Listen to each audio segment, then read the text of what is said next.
So my company is what you call a senior move management company. You may not have heard of that. I hadn't heard of it about 5 years ago.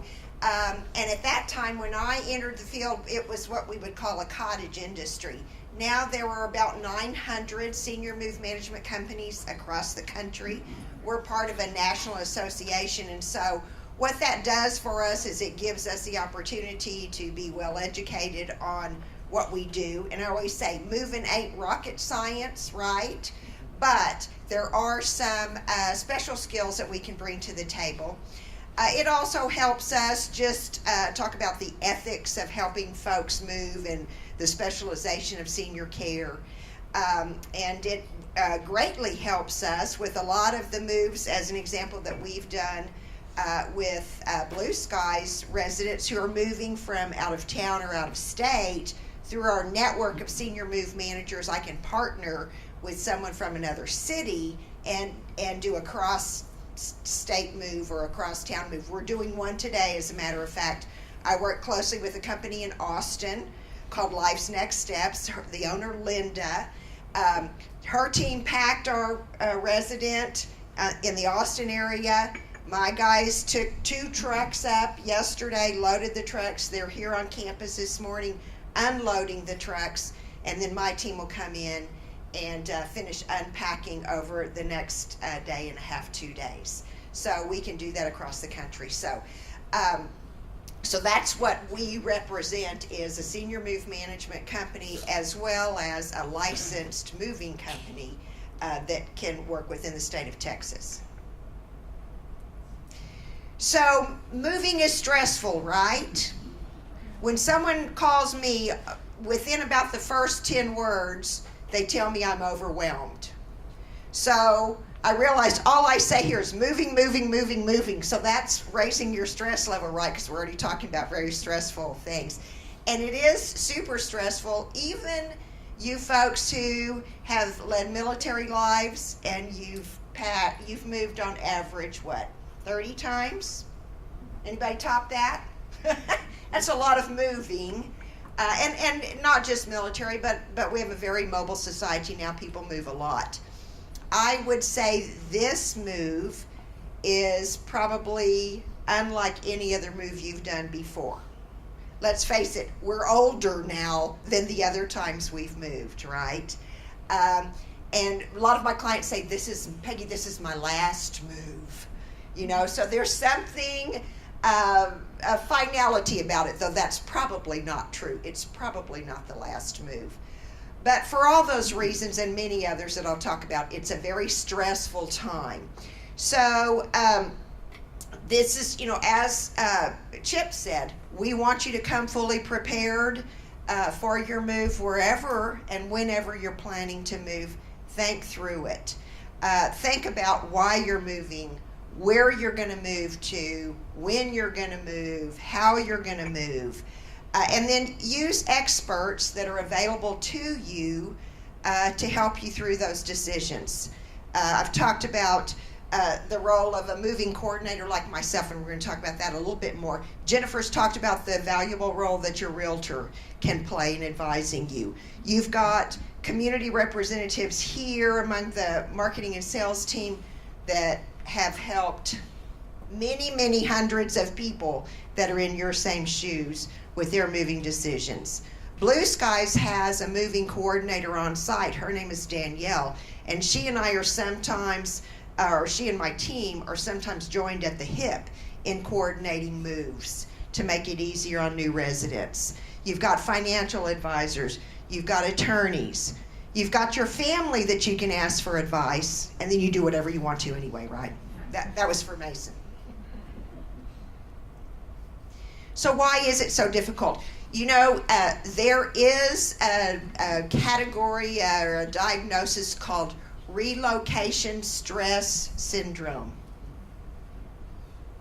So you can really have that, and you can play that up if you want to, and use that when you need help during your move. But what that really means to us is that it creates such an emotional upheaval because the emotional aspects of moving are stressful, the physical aspects of moving are stressful, everybody collects something almost, right? I collect things. I wouldn't admit it, but I collect cookbooks. So everybody kind of collects something. And when you come to thinking about downsizing, it becomes a negative of having to give things up. As you're working through pictures and letters and the like, you come across a lot of fun memories and happy memories, and you come across a lot of sad memories. And those things can really slow you down. I think sometimes more than you anticipate. Even if you're in that mode of purging, it slows you down when you come across something very unexpected that you forgot was in that box. And then you've got the garage. That was my walk of shame, was the garage, or the shed, or the attic, or the storage room. That whole kind of unknown sphere that's like a horror movie that you don't want to walk into. All of that just starts piling on, and that's when I get the call when my client says, we want to move, but we are just overwhelmed. So I've put together some steps I would say in the perfect world that are ideal to follow. If you leave here today and you say, boy, I want to move, here would be my advice, and as Jennifer said, we've walked through this walk a lot of times, and if it's at all possible, we want you to be able to move out before you have to put your house on the market. So in the perfect world, you would leave here today and you would decide, I want to move within the next 4 months, 6 months. You would find your new place. Maybe that's here at Blue Skies. I start then with a floor plan with my clients. You can do the same. Blue Skies has floor plans of all of their units, because that's when that furniture starts floating across your head like sheep at night. And you start thinking about, well, I've got my china cabinet, I've got Mother's china cabinet, I've got that gun case, I've got that, big desk, I saw a TV yesterday that was this big. I've got that big TV, and so all of those things kind of start flying around in your head. My experience is the sooner you can kind of get that on paper and do a floor plan, that stuff sort of starts getting put to bed, and that also starts to dictate what else you're going to take. If you can't take your 3 china cabinets, you can't take the contents of them, likely, right? But if you can take 3 china cabinets, woohoo, you can take all that china if you want to. So to me, that's a crucial part, is starting that floor plan. And there are floor planning tools out there. I have a little magnetic tool that I use with the floor plans from Blue Skies and other communities I work with. So you've identified the furnishings that are going to go with you. You can get help on a lot of these steps, but sorting and deciding what you're going to take with you is kind of a lonely job that you have to do. It's your home. It's your move. No one should come in, including your kiddos, and tell you, oh, Mom, you don't need that. Dad, you don't need that. We can make suggestions. I can make a little list of the things that I think you might need in a kitchen in a community like this, because you're not going to be cooking. You're probably not going to be doing much baking. You men, you're not going to need your weed eater and chainsaw, I feel pretty sure. So I can make those kind of suggestions, but only you can decide exactly what you want to take. So I use a sorting system, and I have a little slide about this, but the colored dots go a long way. So that's a little homework that you'll have to do. If you're going to start purging, then you want to decide, are there things that are worth selling? And maybe an estate sale company comes in. Maybe you're going to give stuff away to your kids. Give them a deadline, tell them to get it out. There are lots of places you can donate to, and a lot of those places will come pick up. And then the work comes in. You can pack, you can move, and you can unpack. My advice to you as a professional who does it every day is, don't do it yourself. Find affordable, reasonable help. Certainly, I have lots of clients that pack themselves, and I have lots of clients that unpack themselves. If you guys think that you can still call your buddies and say, bring your pickup truck, and we're going to load the back of that thing, and we're going to get this move done next Saturday, that ship has probably sailed for all of us, right? Do you ever see those poor trucks going down the road, and there's a mattress like flapping in the wind, or you see furniture that's fallen out on the side of the highway? Yeah. Hire professional help. We'll talk a little bit more about that as well. Now, here at Blue Skies, they believe that when you come to live here and are paying for this new lifestyle, they want you to begin enjoying the new lifestyle as soon as possible. So Blue Skies actually has a contract with my company whereby they pay for 24 hours of unpacking services for all new residents. For some residents, that gets the job done. For others, not quite. For others, it takes a lot more hours. But so that's a gift to you from Blue Skies. There is nothing like living around cardboard boxes for months on end. But there's nothing like walking into your apartment the day after the move and going, wow, this apartment, this cottage is all set up. I had a note from a lady that we moved from Florida. Again, we partnered with a senior move manager in Florida, and they moved here into a cottage. And her thank you note to me was, thank you so much for the work y'all did. Everybody keeps asking me where the cardboard boxes are. And she could say, we don't have any because we had help getting it all unpacked. So this is the physical, stressful part of it, and I would just advise you to look into maybe what you consider to be a luxury of having someone come in and help you pack. It probably is not a luxury anymore. It may well be, just essential to you.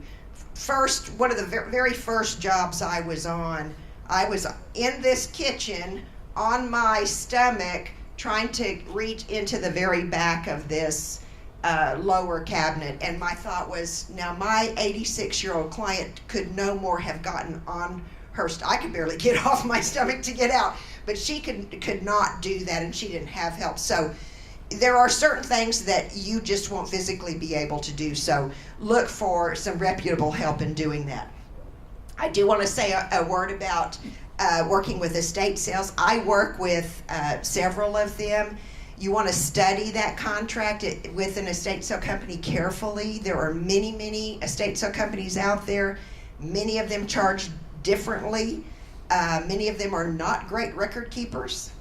And so you want someone who's going to be responsive. And the way I work with them, when I go do a home consultation with a potential client early on, we do a walk around. We identify things that are going to go onto the floor plan that my client is potentially going to take with them. And then once we kind of have an idea of what's going to be left in the house, then I say that's the time to call the estate sale company so that they can come out and take a look at what you have left and determine if there's enough value in your sale. Now, estate sales are not like they used to be. Used to be someone died and it truly was a full estate and a big house full of antiques and other nice things.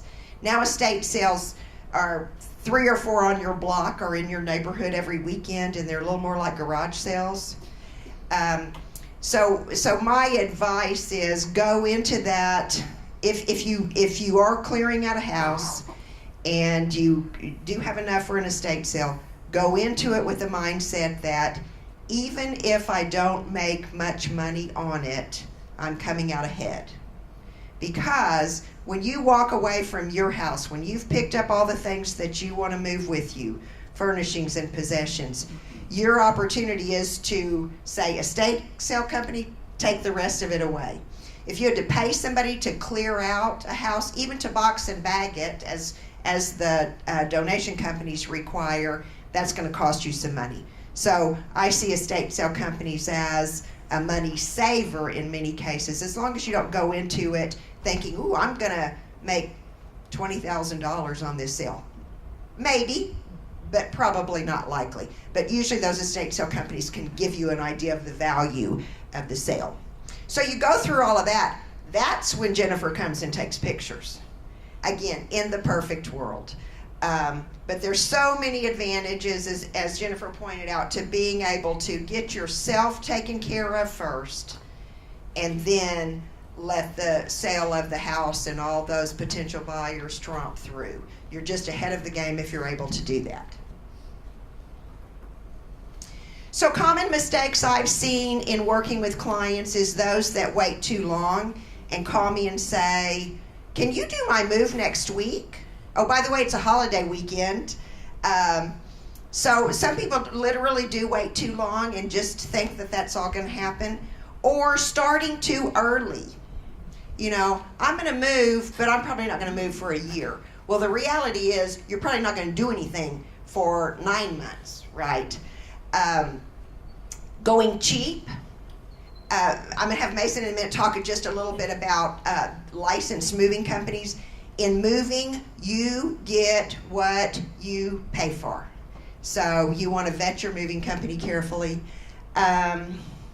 Depending on kids to do what they're supposed to do, your kids or other people's kids. You know, many, many times I've told my son if he wants this piece of furniture, he better come and get it. Or I'm putting it out on the curb. If I had $1 for every time I'd said that to Mason, I wouldn't be working right now. So, you know, you're depending on family and others to either come get stuff that belongs to them or to help you set some boundaries and some deadlines with them. So if you're going to start downsizing yourself, start small, start slowly. Pick a room, pick the least used room because you're going to create a lot of clutter before you take care of that clutter.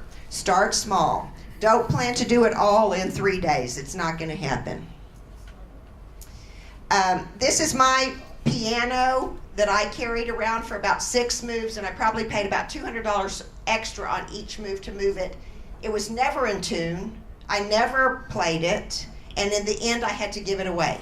If I had taken a picture and put it in my purse, I would have been just as happy. And, about $1,200 to the good. So you're going to have things like that sort of become an albatross around your neck, and just take care of them. Think about the cost of moving that kind of stuff again, or carrying it with you. And if you really want it, take it. If you love it and it gives you pleasure, and if I'd played that piano, it would have been a different story. But focus on the things that make you happy. As I said, I use a sticker system. I leave homework with my clients, and you can get these stickers and create your own system. To us, green means it's going to move with my client, whether it's a picture on the wall or a lamp or a dish or a piece of furniture. Yellow I use to say we're going to donate that. Red is for sale, and blue is for grandson or whoever. So you can create your own sticker system and kind of lay out some boxes, or just start stickering things room by room. That kind of helps you get a visual. These are the things that are going to slow you down. We all have closets where we've just stuck stuff. The kid clutter, I probably still have some kid clutter, though my kids have been gone a long time. Again, give your kids deadlines. Don't get your feelings hurt if they don't want the stuff that you saved since first grade. Photos slow people down. So, and I had a discussion with a family the other day, and the daughter said, Mom has all these photos, or she was talking to her mother, she says, you have all these photos, I don't even know who those people are, but you want me to have them.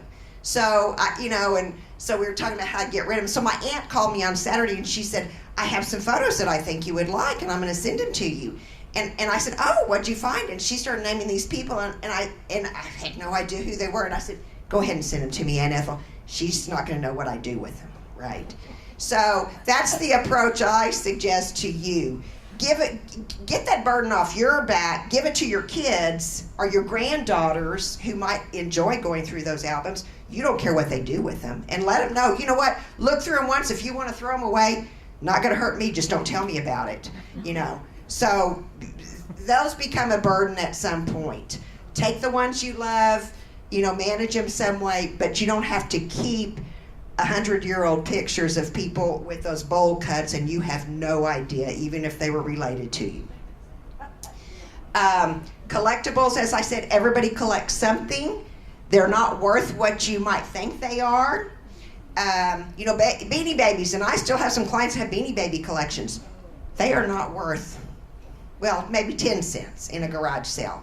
So just be realistic about the value of things. It's valuable to you because you've collected it over the years and you've enjoyed it.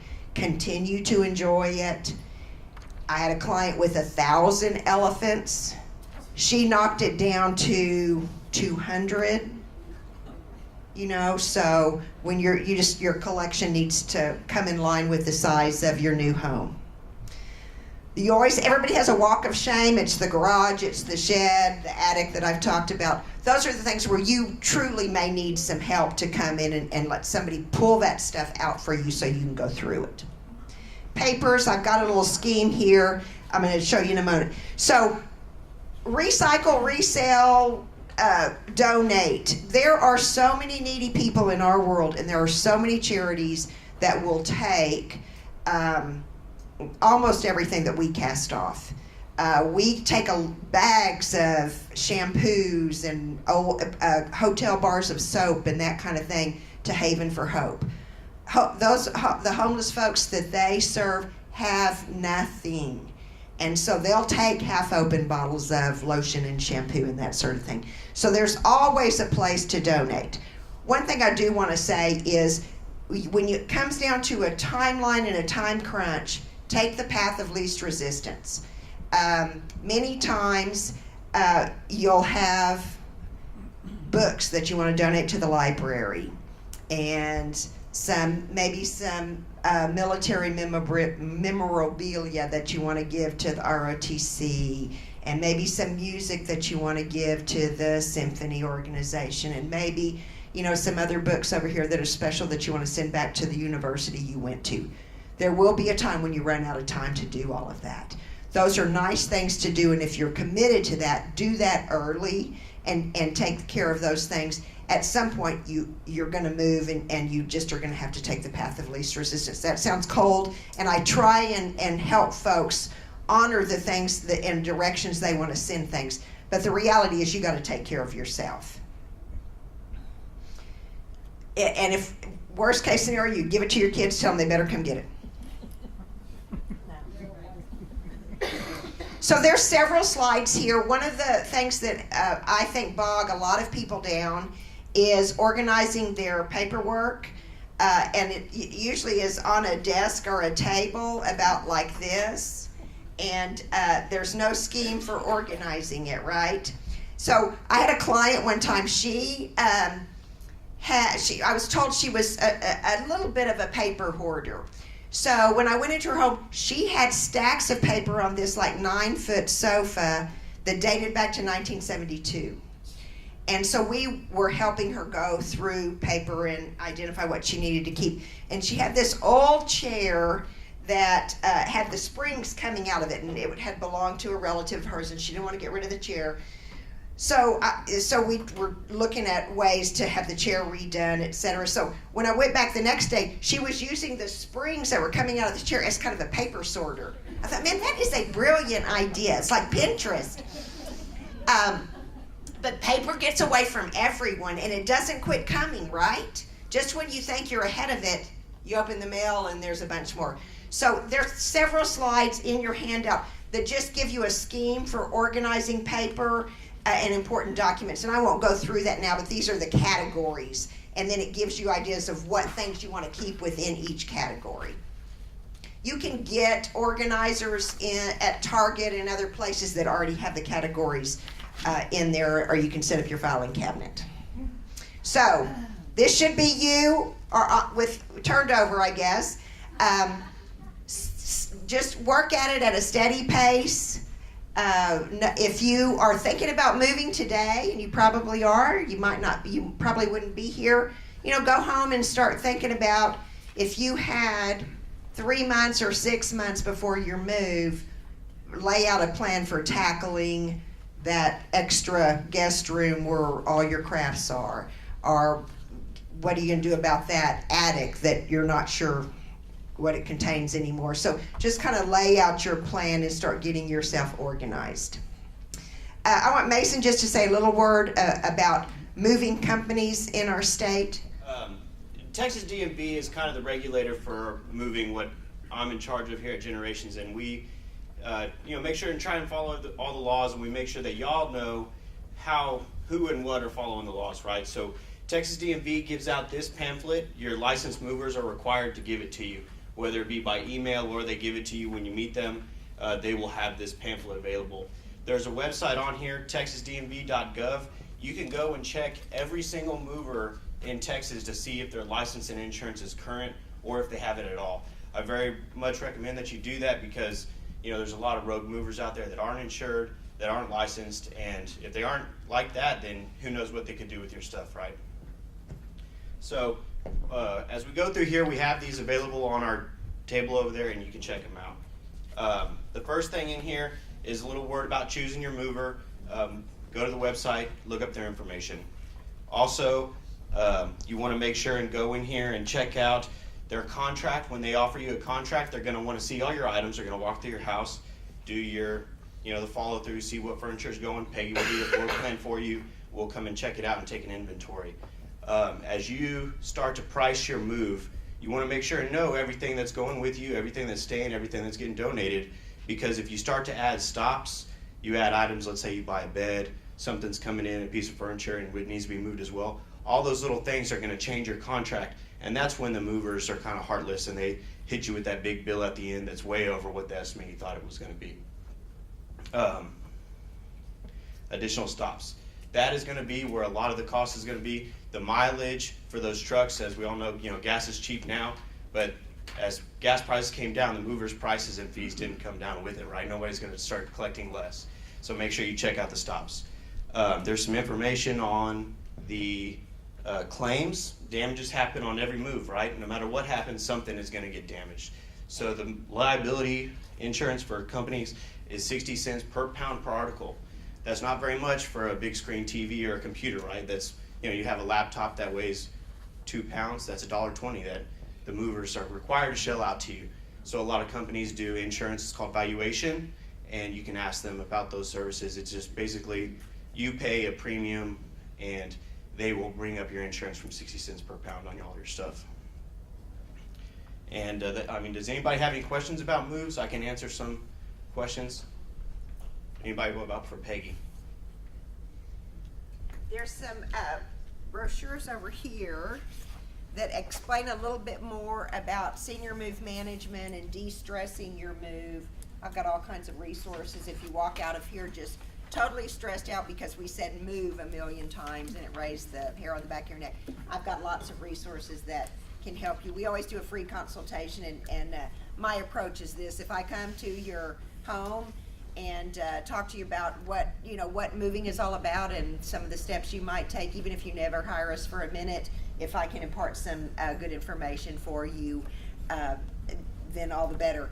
And then I also say, if you're moving to Blue Skies, I'm gonna see you anyway, hopefully, because I'm gonna help you do some unpacking. So we would love to be able to help you in any way we could, but more importantly, we want you to be able to have a move that doesn't put you in the hospital or put you in bed for weeks after that stressful move. So good to meet all of you. Thank you.